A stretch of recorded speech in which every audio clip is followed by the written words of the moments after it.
ଭୋକ ନାହିଁ ମୁଁ ଆସିଲେ ଖାଇଦେବି କିଛି କରିବେନି ଖେଳିବ ନା ଥକି ଯିବନି ସାନ ଚମ୍ପାକୁ କଣ ଜଳଖିଆ ନେଇକି ଆସିବ ମୁଁ ଦେବି ଖାଇକି ଯିବ ହଁ ପା ବସିଲା ବସ ଚମ୍ପା ଏ ଚମ୍ପା ଆମ ତୋ ପାଇଁ ଜଳଖିଆ ନେଇକି ଆସିଲୁ ନଉଛି ସାନ ସାନ୍ତାଣୀ ବ୍ୟସ୍ତ ହଉଛ କଣ ରୁହ ସେମାନେ କଣ ପଳେଇବେ କିଛି ନାହିଁ କିଛି ଶୁଣା ହବନି ନିଅନ୍ତୁ ହଁ ଖାଇଦେଲୁ ମା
Quê?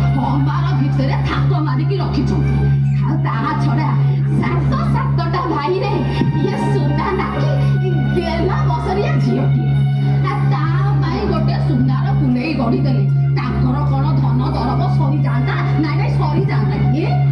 ମୁଁ କଣ କରିବି ଯେ ଘରେ ତ ମତେ 500 ଗୁଲେଇ ଦେଇଛନ୍ତି। ସୁନା ଗୁଲେଇ ମୁଁ କୋଉଠୁ ଆଣିବି? ମୋର ହେଲା ମାଙ୍କେଳି ବଢି ଆମେ ତୋ ଭାଇକୁ ସନ୍ଦେଇଲୁ ମଲା ମୁଁ କଣ କହିବା? ମୋ ଉପରେ ଏମିତି ଗରବର କାହିଁକି ହଉଛ? ହେଇଟି ତମେ ସବୁ ହେଲେଇ ଗେଲେଇ ହଉଥାଲ। ମୋ ଆଖିକୁ ଯୋଉଟା ଭଲ ଦିଶିଲା ମୁଁ ସେଇଟା କହିଲି।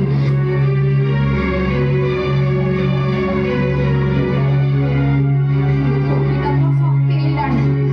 ମତେ କାହିଁ ଲାଗୁନି ଏଠୁ ଆଉ ଭିକ ମୁଠାଏ ମିଳିବ ବୋଲି। ଯାଏ ଲୋ ମା ଅଳ୍ପ ଦୁଆରକୁ ଯାଏ। ଗୋଟେ ଜଲ୍ଦି ଗଲେ ବୁଢ଼ୀ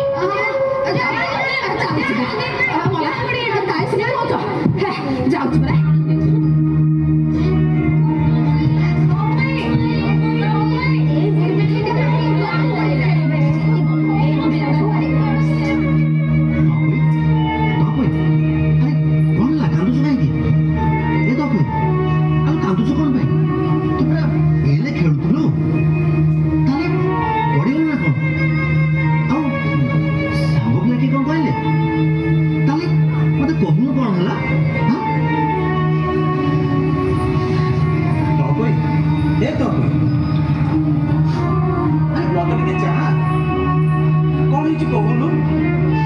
ଆଶ୍ଚର୍ଯ୍ୟ ପିଲା କଥା କହିବନି କି ମୁହଁକୁ ଚାହିଁବନି।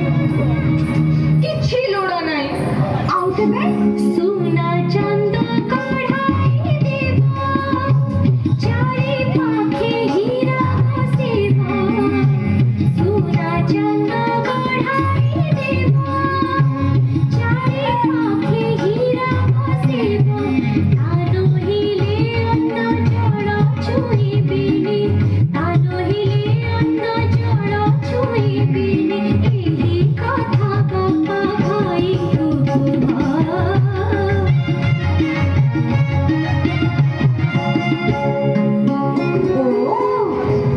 ଏଇ କଥାକୁ ସକେଇ କାନ୍ଦୁଛ ପତି କଥାକୁ। ଆମ ଘରେ କଣ ନାହିଁ କହିଲ? ଏଇ ତୁଚ୍ଛା କଥାରେ ମନ ମାରି ବସିଛ। ଆସ ଆସିଲ।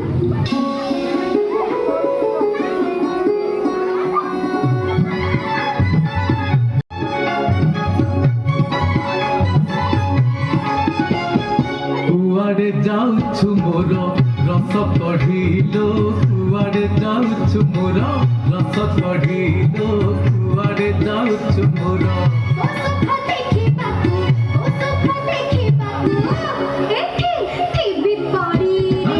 କୁଆଡ଼େ ଯାଉଛୁ ମୋର ରସ କଢ଼ିଲୋ କୁଆଡ଼େ ଯାଉଛୁ ମୋର।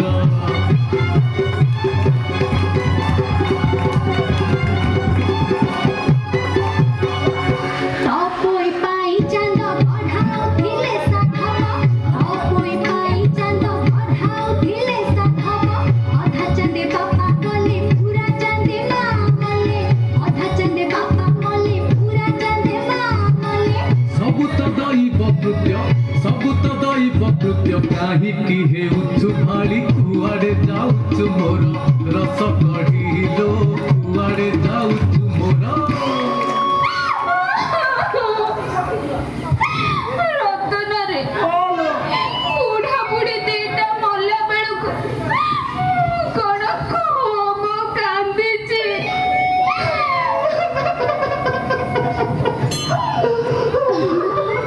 କିରେ ରତନ ତୋର ଫେରେ କଣ ହେଲା? ସେ କଥା ନୁହଁ ଆଉ ମନେ ପକାନା ଲୋ ଚମ୍ପା। ତୋ କାନ୍ଦ ଦେଖି ମୁଁ ରତନରେ ଜମା କାନ୍ଦେନା। ଚାଲେ ଆମେ ଘର ଛାଡ଼ିକି ଏଠୁ ପଳେଇବା। ଘର ଛାଡ଼ିକି ପଳେଇବା। ହେଲେ କୁଆଡ଼େ? ଆରେ ଆଙ୍କର ଯେତକ ଧନ ରତନ ଥିଲା ସବୁ ତ ସରିଲା।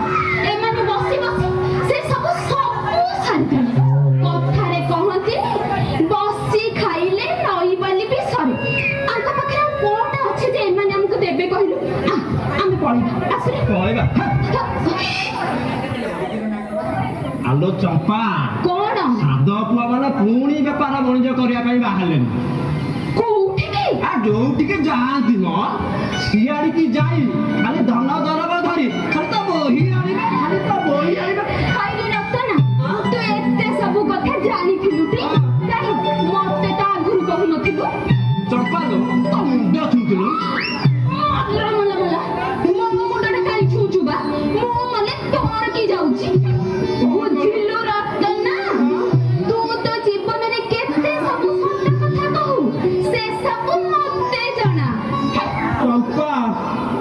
ଏମିତି କହିବୁ ମୁଁ କହିଦଉଛି ଚମ୍ପା ଖାଲି ତୋରି ପାଇଁ ବୋଲି ଏଠି ମୁଁ ପଡ଼ିକି ରହିଛି ହେ ଭଗବାନ ଥରେ ବିଚାର କରିବୁ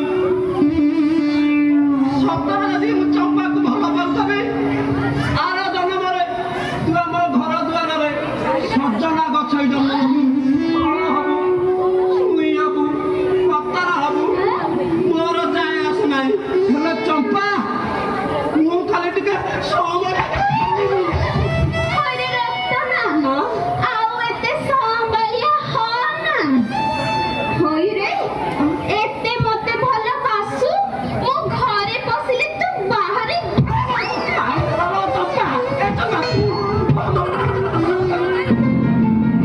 ଭାଇ ଭାଇ ମୁଁ ବି ଯିବି ବଡ଼ ଭାଇ ମୁଁ ବି ଟିକେ ଯିବି ମୁଁ ବି ତମ ସାଙ୍ଗେ ବୋଇତରେ ଯିବି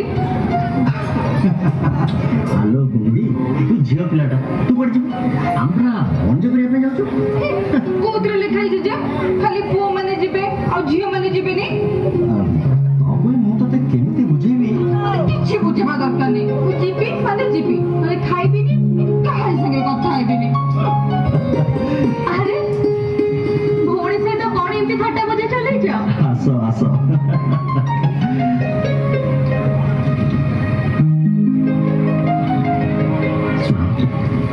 ତମ ଉପରେ ଭରସା କରିକି ଆମେ ତରଫକୁ ଏଠି ଛାଡ଼ିକି ଯାଉଛୁ ବାପା ବୋଉ ଗଲା ପରଠାରୁ ସେ କେମିତି ଉଦାସ ଉଦାସ ହେଇକି ତାକୁ କେବେ ଏକୁଟିଆ ଛାଡ଼ିବନି ମାର ମମତା ଦେଇ ତାକୁ ବାନ୍ଧିକି ରଖିବେ ସ୍ନେହ ଆଦର ଟିକେ କରିବ ହେଲା ବାବା ହେଲା ତମ ଅଲିଅଳି ଗେଲି ଭଉଣୀକୁ ଆମେ ସବୁବେଳେ ଦୋଳିରେ ବସେଇ ଝୁଲଉଥିବୁ ତମେ ଏବେ ନିଶ୍ଚିନ୍ତରେ ରୁହ ହେଲା ଆଚ୍ଛା ତମ ପାଇଁ କ'ଣ ଆଣିବି କିଛି କହିଲାନି ମୋ ପାଇଁ ସ୍ୱର୍ଣ୍ଣ କଙ୍କଣ ଓ ସ୍ୱର୍ଣ୍ଣ କଙ୍କଣ ଠିକ ଅଛି ବାବା ତମ ପାଇଁ ସ୍ୱର୍ଣ୍ଣ କଙ୍କଣ ଆସିଯିବ ଆଉ ଅନ୍ୟ ବୋଉମାନେ ତମେ ମାମା ଏକଥା ତମେ ମତେ କଣ ପଚାରୁଛ ତାଙ୍କ ମନର କଥା ମୁଁ କେମିତି କହିବି ସେମାନେ ତାଙ୍କ ମନ କଥା ତାଙ୍କ ମନର ମଣିଷକୁ କହିବେ ପରା ଭାଉଜ ତମେ ବି ଆରେ ଏ ବୋଇତରେ ବାଣିଜ୍ୟ ଦ୍ରବ୍ୟ ସବୁ ବୋଝେଇ ଯାଇଛି ତ ହଁ ଭାଇ କାଲିକୁ ଶୁଭ ଦିନରେ ଘଟେଇଛି ପ୍ରଭାତରୁ ଯାତ୍ରା ଆରମ୍ଭ କରିବା ଶୁଣ କାଲି ସକାଳୁ ଅନ୍ୟ ବୋହୂମାନଙ୍କୁ ଧରି ବୋଇତ ବନ୍ଦେଇବା ପାଇଁ ଆସିବ ଆଉ ସାଥିରେ ତପଇକୁ ନିଶ୍ଚୟ ନେଇକି ଆସିବ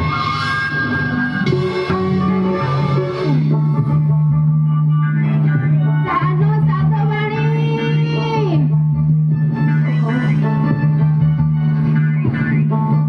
ବଡ଼ ସାଧବାଣୀ ହ୍ୟାଲୋ କେହି କଣ ଶୁଣୁନାହାନ୍ତି? ବୁଢ଼ୀ କାହିଁକି କଟା ହେଇଯାଉଛି ସେଟା ବି ତମେ ଦେଇ ଆମର ସେଟା ଆରେ ଏ ବୁଢ଼ୀ ବ୍ରାହ୍ମଣଟା ଭିକ ଫୁଟା ଦେଇକି ଯା ବା।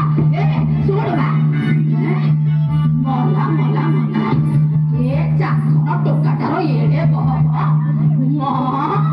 ଆରେ ମୁହଁ ଉପରେ କବାଟଟାକୁ ବାଡ଼େଇ ଦେଇକି ଚାଲିଗଲା ହଇରେ ହେ ତତେ କଣ ମଣିଷ ଗନ୍ଧଉଛନ୍ତି କି ରେ ବାଡ଼ି ପରା ତୋର କଣ ବେଳ ଅବେଳ ନାହିଁ ଯେତେବେଳେ ପାରୁଛୁ ଚାଲି ଆସୁଛୁ ଯା ଯା ପରେ ଆସିବୁ ବିଲ ବାଡ଼ିରେ ହେଲେ କାମ କରୁନୁ ଏମିତି ବାଗି ଖାଇବାକୁ ତତେ ଭଲ ଲାଗୁଛି ଦେ ଦେ ହାଲୋ ମୁଁ ଏଇ ବୟସରେ ବିଲ ବାଡ଼ିରେ କାମ କରିବି ଶୁଣ ବା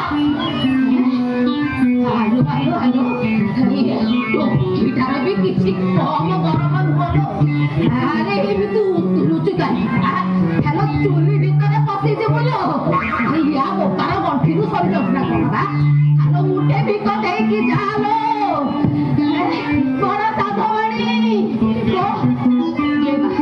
ତତେ ବା ଏଇନେ ମନା କରିଗଲେ ଭିତରକୁ ଦେଇ ହବନି କାହିଁକି ମନା କରିକି ସେଟା ଶୁଣ ବା ଦେଇ ହବନି ସେଟା ଆରେ ଏ ଘରୁ କଣ ସାଧବାଣୀ ଗଲା ପରଠୁ ଏ ଘରୁ କଣ ଲକ୍ଷ୍ମୀ ଛାଡ଼ି ଗଲାଣି କି ରେ ଆରେ ବୁଢ଼ୀ ବ୍ରାହ୍ମଣୀଟା ସେତିକି ବେଳ ଭିକ ମୁଠେ ପାଇଁ ତମମାନଙ୍କୁ ଡାକ ପାରିକି ଆରେ କାହାକୁ କଣ ଶୁଭା ଯାଉନି କି ରେ ଆରେ ସଂସାରରୁ କଣ ଧର୍ମ କରମ ଚାଲିଗଲାଣି କି ରେ ସବୁଠେ ଦେଇକି ଯା ରେ ଏ କି ଅଛ ବା କାଇଁ ପାଟିଟା କରୁଛୁ ତତେ କହିଲି ପରା କେହି ଏବେ ନାହାନ୍ତି ବୋଲିକା ସମସ୍ତେ ତୋ ପଇସା ପରେ ବ୍ୟସ୍ତ ଅଛନ୍ତି ଯା ଯା ପରେ ଆସିବୁ ରହ କାହିଁକି ସେଠି ସାଉଟ ହେଇକି ପଳଉଛୁ କାହା କଥା କହିଲୁ ତୋ ପଇସା ପରେ ସମସ୍ତେ ବ୍ୟସ୍ତ ଅଛନ୍ତି ବୁଝିଲୁ?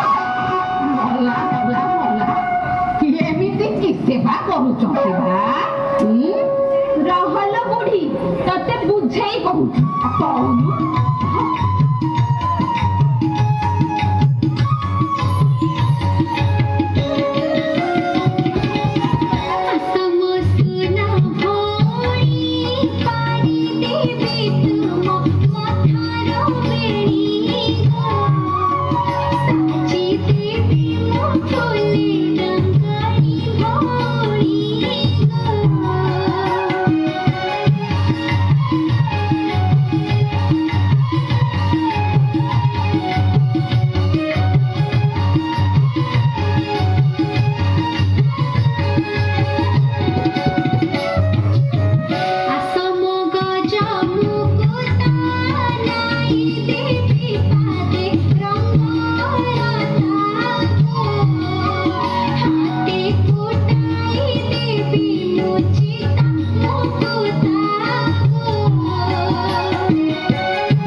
ଦେଖିପାରିବିନି ଗୋ କୋଉ ନିଜ ହେଇଛି କି ଯେ ଏତେ ତାଉତ କରୁଛ ସାଧବାଣୀ କାମ ପାଇଟି ନ ଶିଖେଇକିରି ପର ଘରକୁ ପଠେଇଲେ ନିନ୍ଦା ଅପବାଦଟା କାହାକୁ ହବ ଗୋ ସାଧବାଣୀ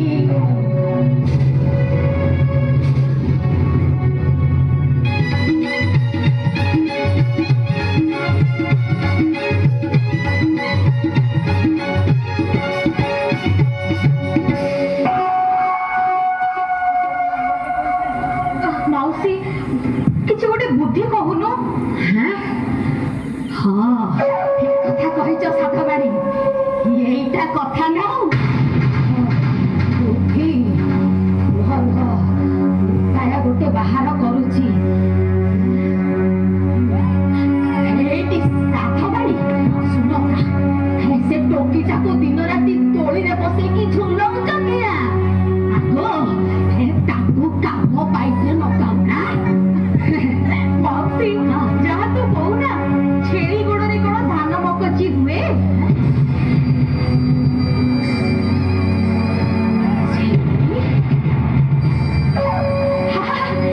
ସାଧବାଣୀ ଗୋ ଉପାୟ ମିଳିଗଲା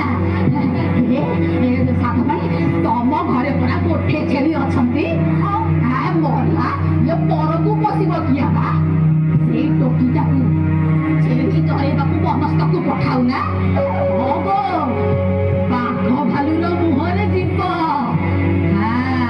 ହେଇଟି ବାଉଁଶ ଥିବ ଯେ ବଇସି କିନ୍ତୁ ଭାଇମାନେ ପଚାରିଲେ କଣ କହିବୁ ଭାଇମାନେ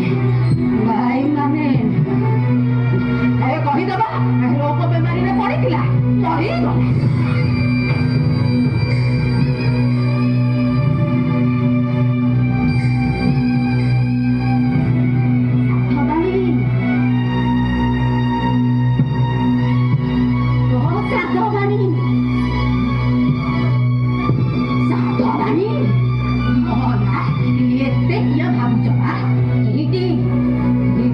ଭାବିବାର ବେଳ ନୁହଁ ଗୋ ସାଧବାଣୀ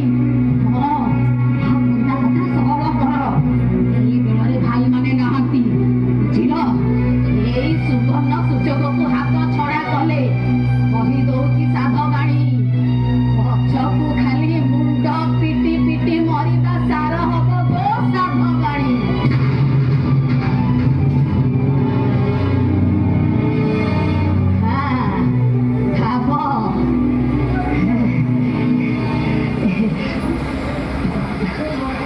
ସାଧବାଣୀ ସାଧବାଣୀ ବା ହେ ସାଧବାଣୀ ଇଏ ଗରିବ ବୁଢୀ ବ୍ରାହ୍ମଣୀକୁ ଏକ ମୁଠିଏ ମିଳିବ ନା ଏମିତି ଖାଲି ଫେରି ଯିବେ ଯାଉଛି ଗୋ ନହେଲେ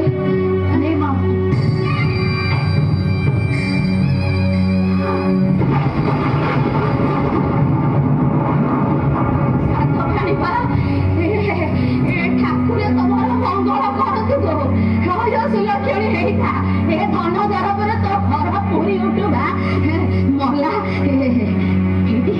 ସାଧବାଣୀ ଯାଉ ଯିବ